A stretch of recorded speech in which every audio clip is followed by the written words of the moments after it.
I did fully intend on abandoning my project and ceasing my research in the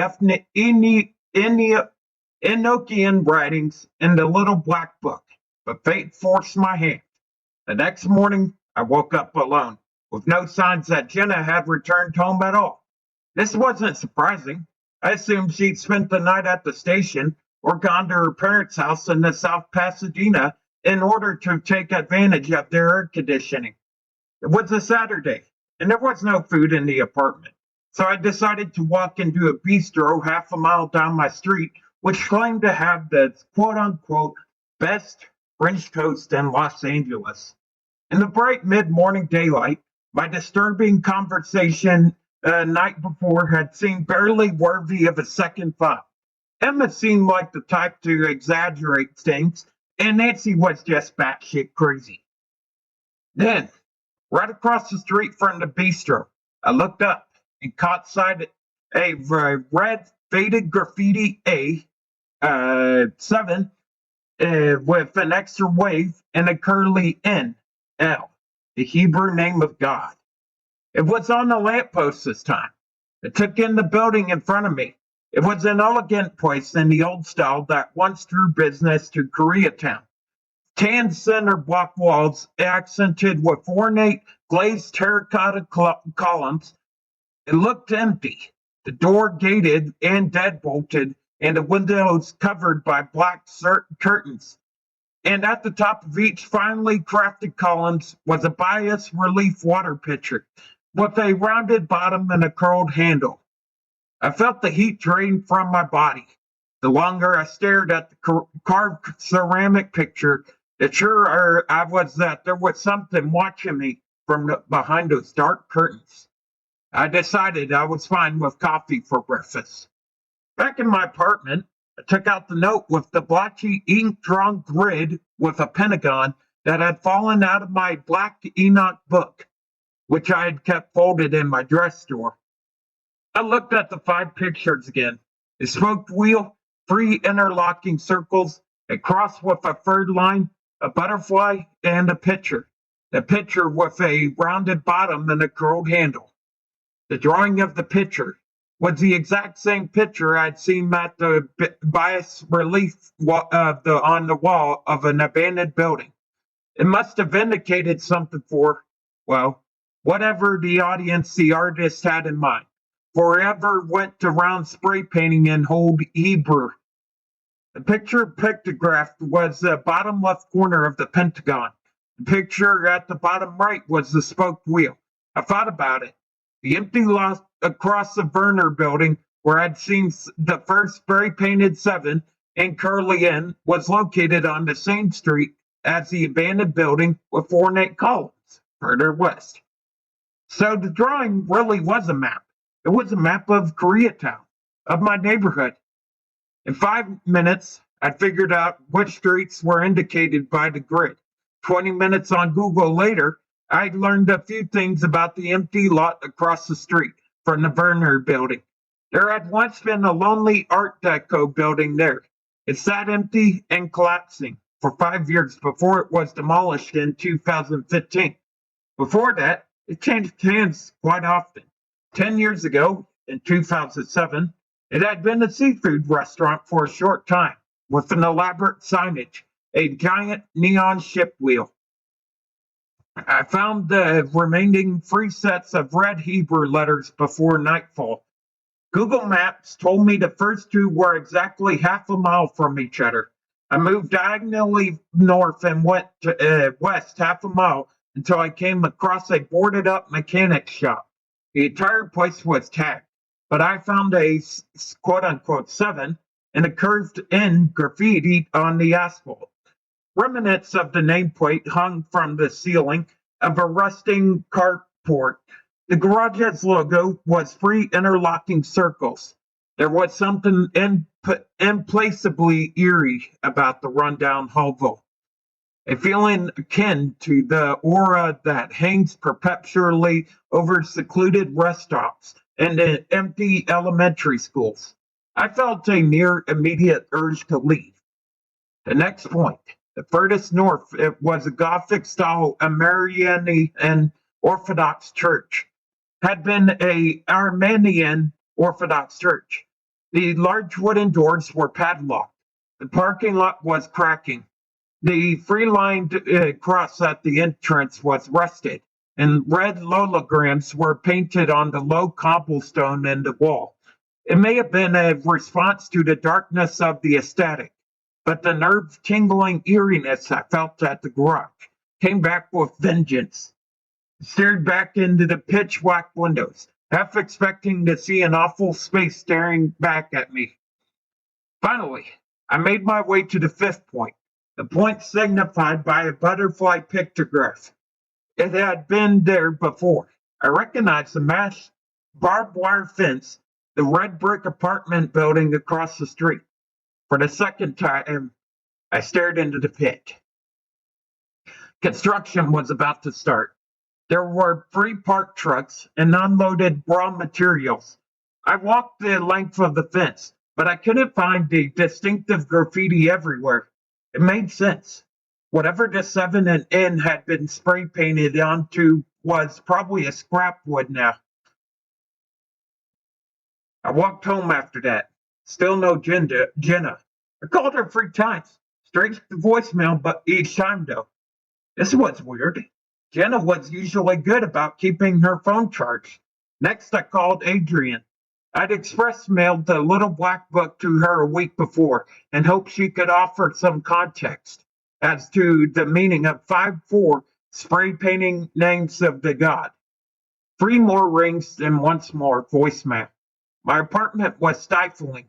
I felt my eyes shift to the door and windows. I became preoccupied with the possibility that there was something hiding behind them. My anxiety grew more palpable as the morning turned into the afternoon. 4 graffiti letters, 4 abandoned buildings. A map showed inside a book written in a mysterious language developed by a 16th century black magician, abandoned by a mysterious sect who fled into the dead of night. This Christian group, the quote-unquote religious nuts, as Shannon had called them, had been up to something. 10 years ago. They left in a hurry. 10 years ago. 10 years ago. The Mid-City Mauler committed his murders 10 years ago. Then I remembered something Nancy had said. It was a cult. The cult called them here with black magic. I left my apartment. Jenna was still not answering her phone, and I felt like I was going crazy. I decided to walk back to the page turner, where I found the little black book to the first place, to see if Shannon could offer any more details about her predecessors. But when I got there, I found the shop closed for the night.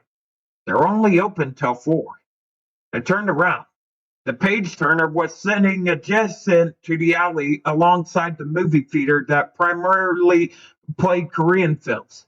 I'd seen employees there before, eating lunch or playing on their phones.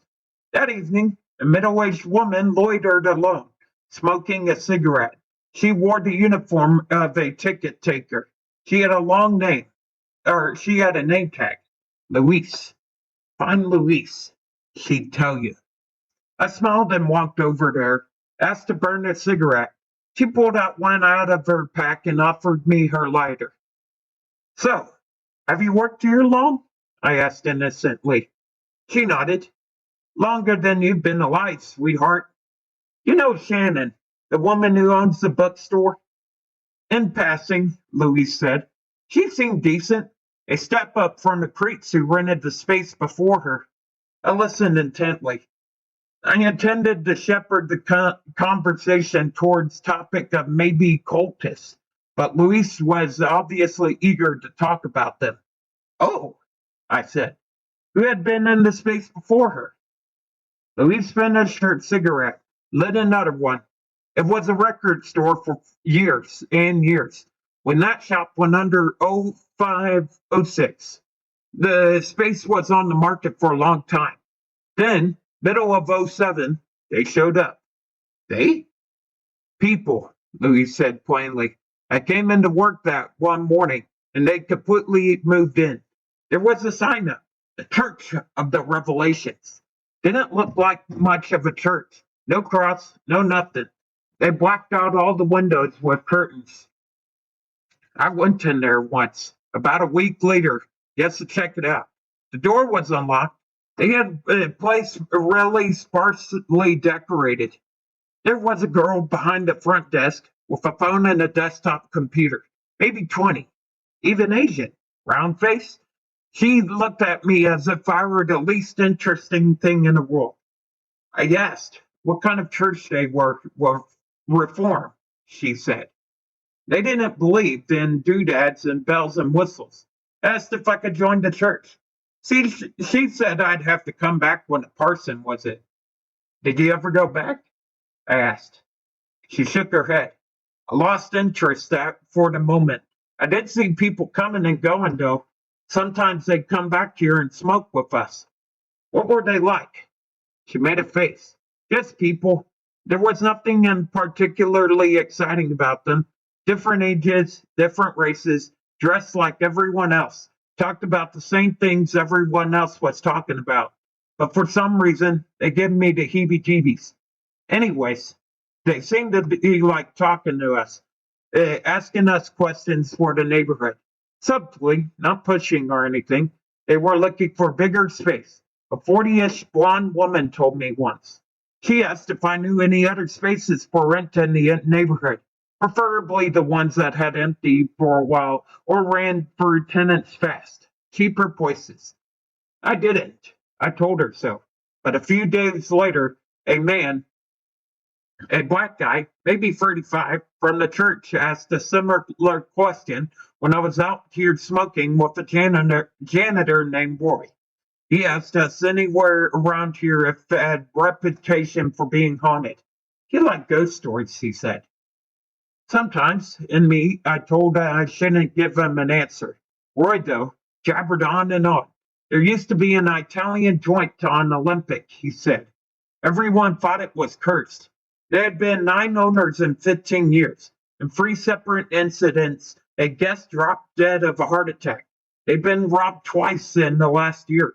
Once, a cook had been badly disfigured after an unexplained gas explosion. The abandoned building on Olympic was a bas relief picture. Where had I been that morning? Was this, I asked carefully, around the same time as the murders 10 years ago? The Mid-City Moloch? She nodded.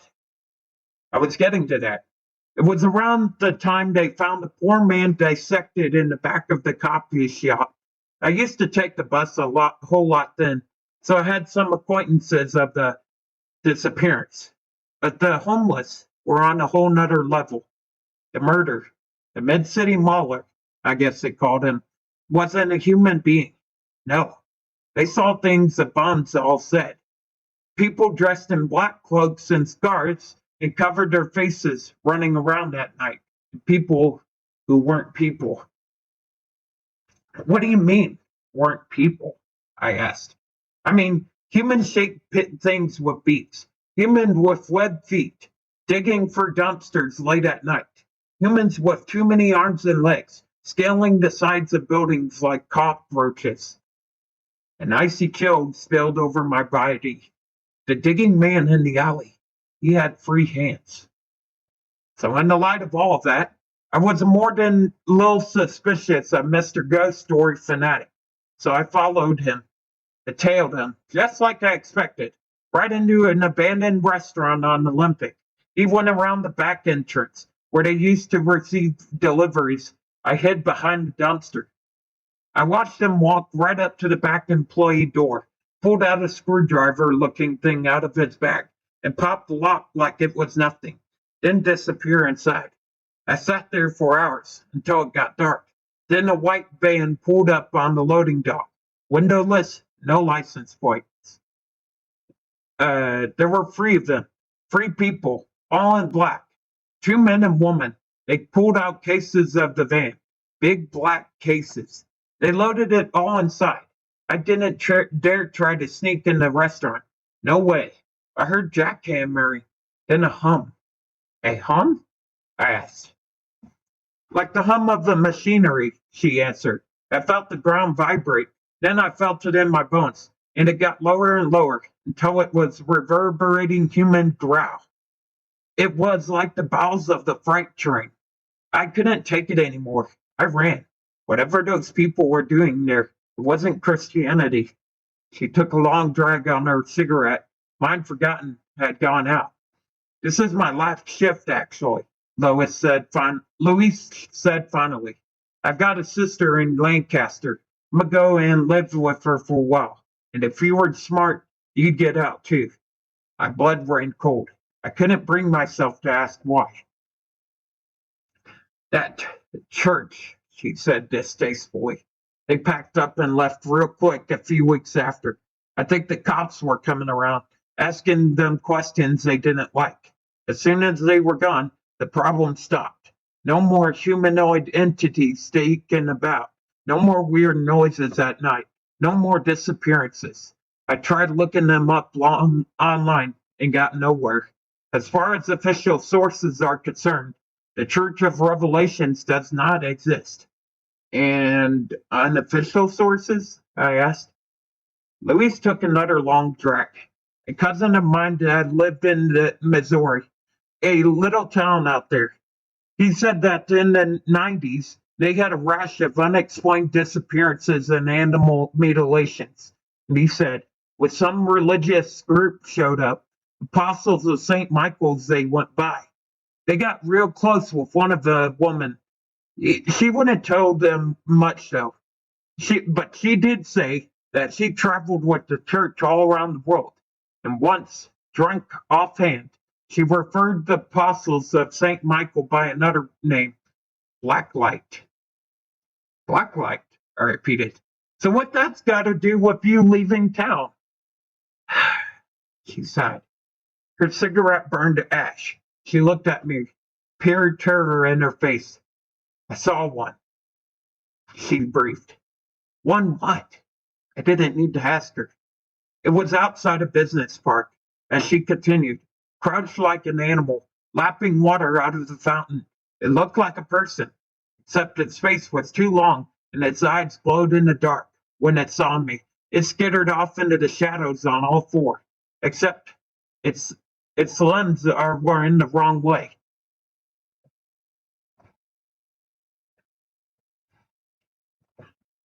That night, I walked past the empty lot across the street from the Werner building. I didn't want to, but mentally spiraling, I lost in a web of unanswered questions.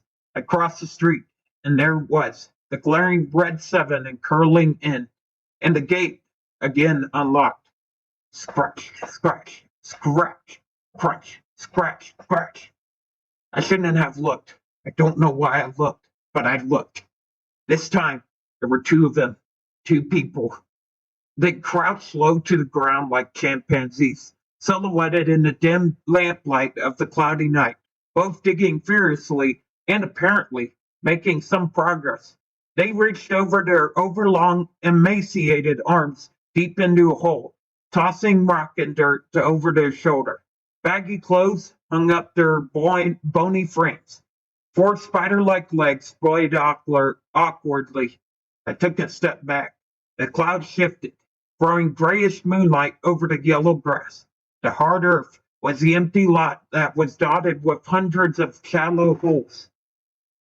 And I forgot to say in the title, this is the end of this part, but this is the third part to some of the buildings in my neighborhood say empty forever. Now I know why. Part 3 by Nikki XX. If you'd like to check out some of my other channels, I would greatly appreciate it, and I would put it in my description below. As for always, thank you for letting me narrate this, Nikki XX.